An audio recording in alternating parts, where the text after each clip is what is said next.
Halo dan selamat datang kembali. Hari ini kita akan membongkar sesuatu yang menarik banget. Ya, Kita dapat beberapa kutipan dari buku The Cheat Code karya Brian Wong. Misi kita kali ini adalah membedah serangkaian strategi yang ya bisa dibilang gak biasa, bahkan provokatif untuk meraih sukses. dan penting banget untuk dicatat, ini bukan buku bisnis yang standar ya. Bukan sama sekali. Penulisnya, Brian Wong, itu kan mendirikan perusahaan teknologinya, Keep, pas umurnya baru 19 tahun. Jadi kacamata yang kita pakai ini bukan dari konsultan tua, tapi dari anak muda yang langsung terjun ke Silicon Valley. Ini lebih soal pola pikir sih. Tepat sekali. Ide besarnya itu aturan-aturan konvensional mungkin malah jadi penghambat gitu kan. Apalagi buat para wirausahawan. Oke, mari kita bedah ini. Sepertinya fondasi dari semua kode curang ini tuh satu. Apa itu? Bagaimana cara kita berhadapan dengan rasa takut. Betul sekali.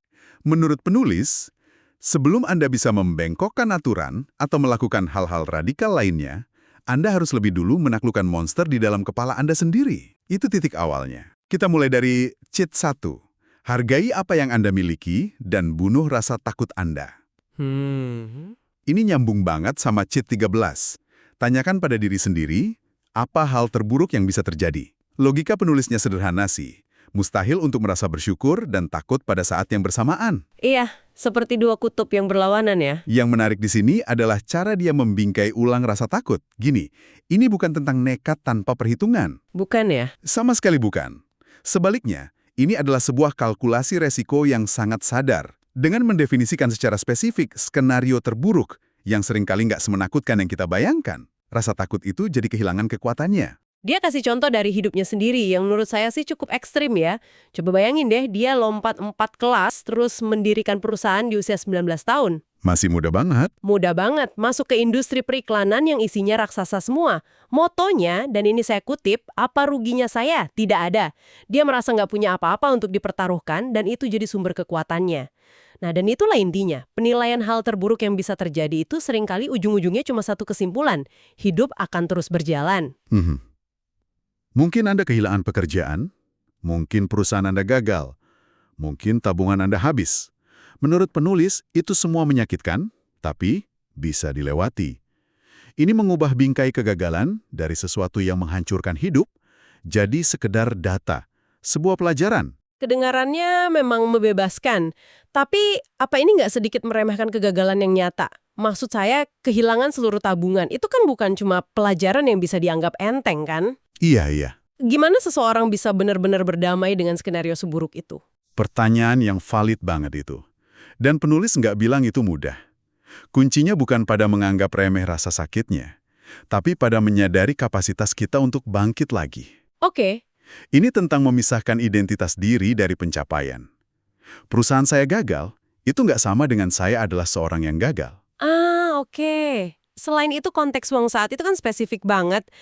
Dia 19 tahun. Skenario terburuknya mungkin ya kembali tinggal sama orang tua. Bener juga.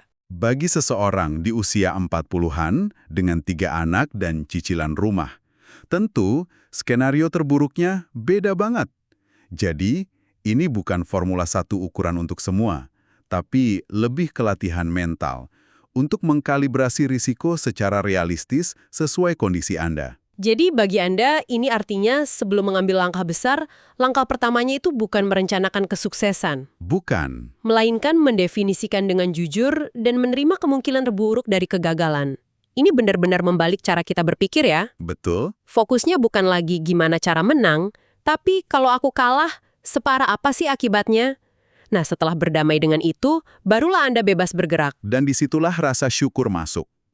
Ketika Anda fokus pada aset yang tak bisa direnggut, kesehatan, keluarga, kemampuan belajar, rasa takut kehilangan hal-hal yang belum Anda miliki jadi terasa lebih kecil. Oke, katakanlah kita sudah berhasil menaklukkan rasa takut. Terus, gimana cara kita bermain? Nah, jawaban penulis di Cheat 12 ini yang benar-benar menantang. Ini dia. Jangan pernah pelajari aturannya. Ini salah satu ide paling kontroversial dalam buku ini. Dia pakai analogi permainan poker yang kuat banget.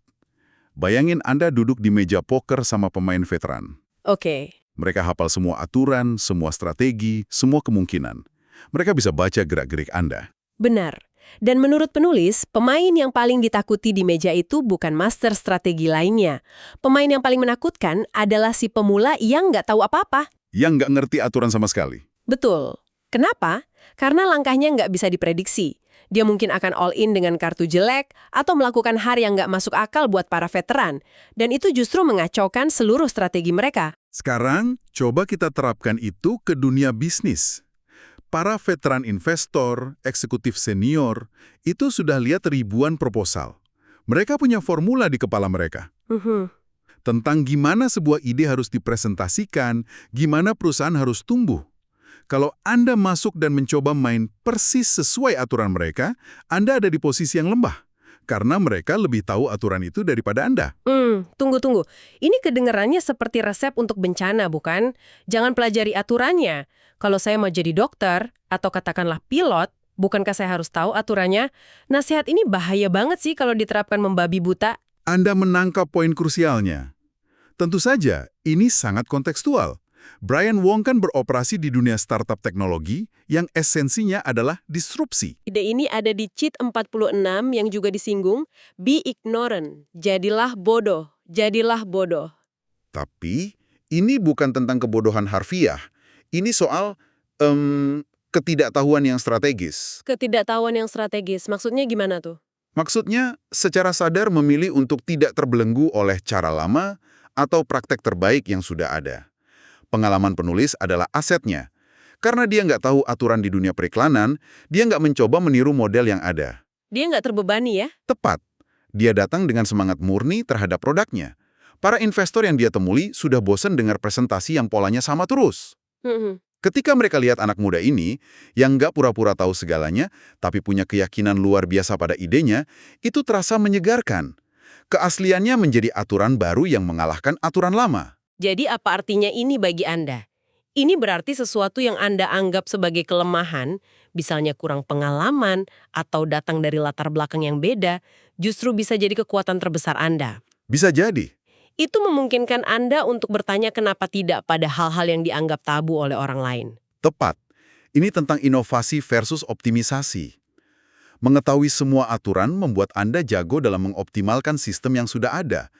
Tapi seringkali ketidaktahuan akan aturanlah yang memungkinkan Anda menciptakan sistem yang sama sekali baru. Oke, jadi mengabaikan aturan itu strategi besarnya. Tapi saya jadi penasaran gimana ini diterapkan dalam interaksi sehari-hari. Rasanya buku ini punya taktik yang sangat spesifik dan ya sedikit licik soal ini di Cheat 7. Haha, ya, Jangan bertanya, umumkan. betul. Ini adalah pergeseran dari meminta izin menjadi memberitahukan niat. Premisnya sederhana. Ketika Anda meminta izin, Anda memberikan kekuatan kepada orang lain untuk bilang tidak. Oh bener juga, tapi ketika Anda mengumumkan sesuatu dengan percaya diri, secara psikologis, orang akan berasumsi Anda sudah memikirkannya dan punya alasan kuat. Contoh dari bukunya jelas banget. Saat rapat Dewan Direksi KIP, dia tahu kalau Dewan Direksi itu paling benci kejutan. Iya, semua orang benci kejutan di rapat. Jadi, sebelum rapat besar, dia akan menelpon setiap anggota satu persatu. Dia akan jelaskan, nanti di rapat saya akan mengusulkan A, B, dan C. Alasannya begini. Perhatikan ya, dia nggak bertanya. Dia nggak bertanya, apakah Anda setuju jika saya mengusulkan ini? Dia memberitahu. Ini psikologi yang brilian. Dia menghilangkan potensi drama dan perdebatan sengit di dalam rapat. Aturan emasnya, seperti yang tertulis di buku, adalah tidak ada kejutan. Jadi pas rapat dimulai itu cuma formalitas ya? Betul, pengulangan dari percakapan yang sudah terjadi. Prosesnya jadi mulus banget, karena semua orang sudah tahu apa yang akan terjadi. Saya bisa bayangin ini berhasil di Starbucks. Contohnya, daripada bertanya, bolehkah saya lewat? Anda maju dan bilang sopan, permisi, saya cuma mau ambil pesanan, biar nggak menghalangi jalan. Kebanyakan orang pasti minggir. Tapi gimana dengan di tempat kerja? Sama atasan yang mungkin lebih kaku. Bukankah mengumumkan, untuk langkah selanjutnya saya akan melakukan X, bisa dianggap lancang atau nggak sopan? Pertanyaan bagus. Kuncinya ada di kalibrasi dan cara penyampaian. Ini bukan tentang menjadi arogan.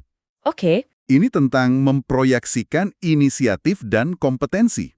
Ketika Anda bilang, langkah saya berikutnya adalah X, dan saya akan laporkan hasilnya kembali kepada Anda nggak cuma mengumumkan tindakan, tapi Anda juga menunjukkan akuntabilitas.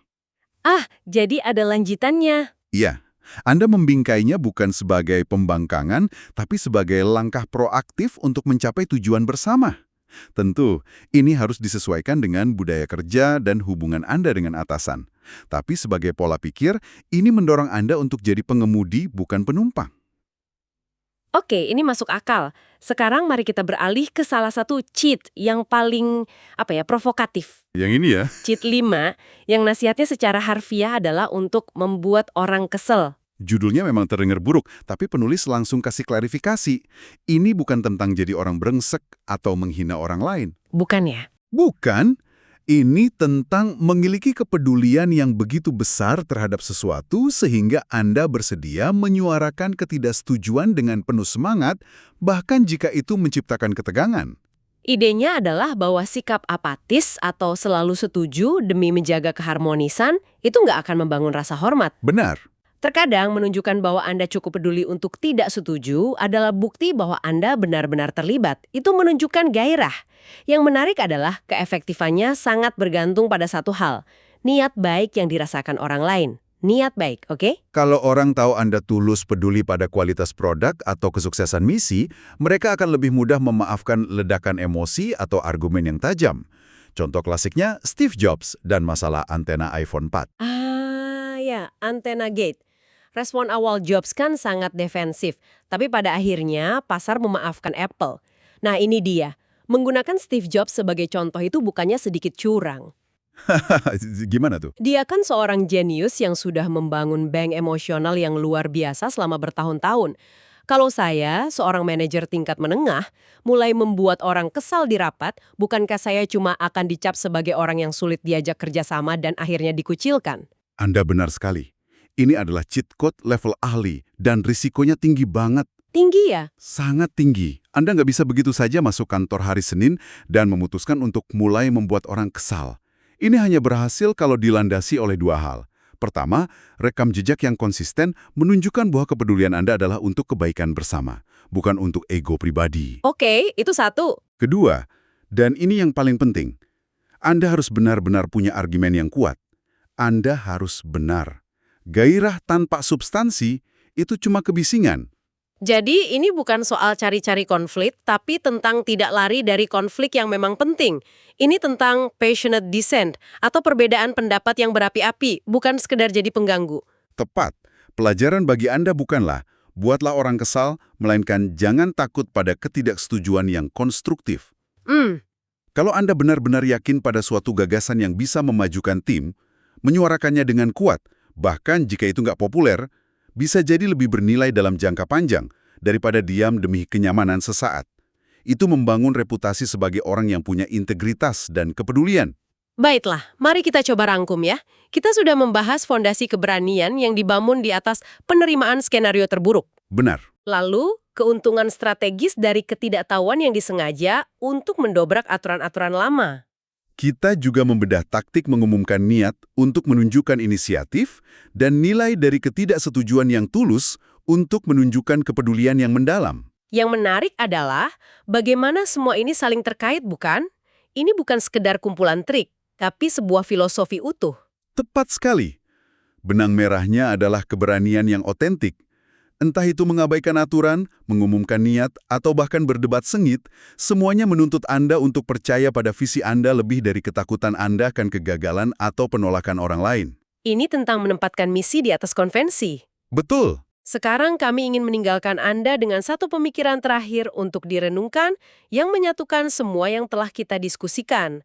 Sumber yang kita bahas ini penuh dengan kode curang yang menantang cara kita bertindak. Dan kita sudah beberapa kali menyentuh ide sentral dari Cheat 46, Be Ignorant, ya? Penulis menyatakan bahwa ketidaktahuan membebaskan Anda dari rasa takut akan kegagalan. Ini membawa kita ke sebuah pertanyaan yang lebih dalam untuk Anda. Kita sudah bicara tentang mengabaikan aturan, tapi ini membawa kita ke pertanyaan yang lebih tajam.